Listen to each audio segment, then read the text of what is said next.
भाजपचे प्रदेशाध्यक्ष रवींद्र चव्हाण आता आपल्यासोबत आहेत। सर, काय सांगाल? पंतप्रधान नरेंद्र मोदी यांची आपण भेट घेतली आहे।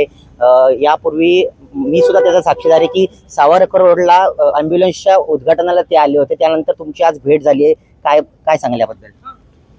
खरं तर बऱ्याच वेळेला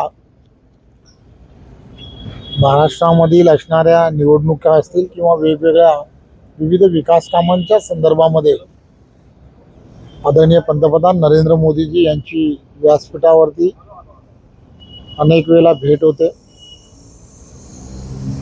परंतु महाराष्ट्र प्रदेशाचा अध्यक्ष म्हणून जबाबदारी स्वीकारल्यानंतर प्रत्यक्षपणे त्यांच्याशी भेट झाली आणि महाराष्ट्रामधील असणाऱ्या संघटनात्मक विषय हे येणाऱ्या काळामध्ये कशा पद्धतीने पुढे न्यायला हवेत या संदर्भामध्ये त्यांनी बराच वेळ हा दिला।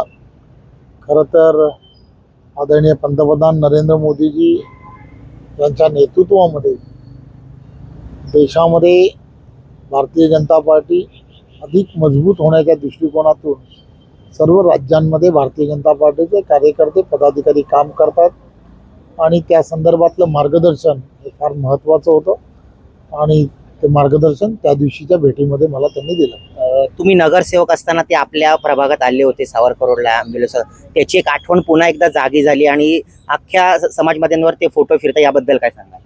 खरं तर ठाण्यामधील असणाऱ्या एका प्रचार सभेच्या वेळेला नरेंद्र मोदी जनहित संघ म्हणून एका संघाची त्यावेळेच्या काळामध्ये स्थापना झाली होती आणि त्या माध्यमातून 2 ॲम्ब्युलन्सचं त्यावेळेला लोकार्पण सोहळा हा त्यांच्या उपस्थितीमध्ये झाला होता। त्यावेळेला मी नगरसेवक होतो आणि तो दिवस आणि आजचा दिवस त्यानंतरच्या काळामध्ये सातत्याने पक्ष आणि पक्षश्रेष्ठींच्या मुळेच एक पदावरती पुढे जात गेलो आणि आज प्रदेशाध्यक्ष म्हणून झाल्यानंतर प्रत्यक्षपणे त्यांच्याशी ही एक वेगळी भेट होती, हे नक्की। येत्या नोव्हेंबर महिन्यामध्ये MCAची निवडणूक आहे, आपण सगळ्यांच्या गाठी भेटी घेतात, काय तथ्य यामध्ये? यामध्ये काहीच तथ्य नाही। आपण निवडणूक लढवणार आहात MCAची? यामध्ये काहीच तथ्य नाही। ज्या बातम्या येतात त्याबद्दल काय सांगाल? बातम्या आपण करतात। MCAच्या निवडणुकीत कुठलंही तथ्य नाही असं भाजप प्रदेशाध्यक्ष रवींद्र चव्हाण यांनी सांगितलंय। कॅमेरामॅन शुभमसह प्रदीप भणगे, न्यूज 18 लोकमत, डोंबिवली।